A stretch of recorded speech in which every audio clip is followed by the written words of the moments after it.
मध्ये बोलले होते की मला या दिवशी तिकीट पाहिजे. इलेक्शनच्या आधी सुद्धा त्या अनेकदा देवेंद्र फडणवीस साहेबांना भेटल्या की दिवसाची भाजपची तिकीट मिळत असेल तर मी भाजपमध्ये यायला तयार आहे. पण तेव्हा राजेश वानखेडे आमचे उमेदवार पक्के झाले होते म्हणून थोड्याशा ते सटकलं. पण आता येणारी जी परिस्थिती आहे, बिहारमध्ये त्या जेव्हा फिरल्या किंवा अमरावती जिल्ह्यामध्ये त्यांना पूर्ण जिल्ह्यामध्ये नगर अध्यक्षाचा उमेदवार सुद्धा मिळाला नाही. सगळे उमेदवार मुस्लिम आहे.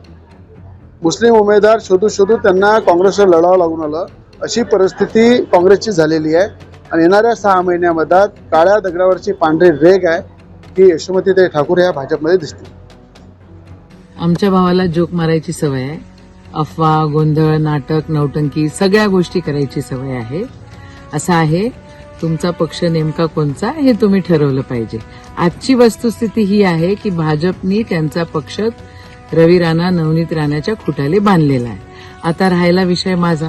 मी जन्मली इथे, मरणार इथेच आहे. सत्य काय आहे ते लोकांना माहिती आहे. आणि तुम्ही जी गुंडागर्दी, दादागिरी करतायत हे लोकांना अजिबात आवडत नाहीये. आदरणीय आमचे मुख्यमंत्री यांनी अख्खा पक्ष अमरावतीचा रवी राणा, नवनीत राणाच्या खुट्याले बांधलेला आहे. हा विषय आहे. आता तुम्ही म्हटला काळ्या दगडावरची पांढरी रेष, मी म्हटलो पांढऱ्या दगडावरची काळी रेष अशी आहे की जेव्हा भाजपचा तुमचा उपयोग संपून जाईल तेव्हा भाजप तुम्हालाच फेकटून देणार आहे. जय हिंद, जय महाराष्ट्र.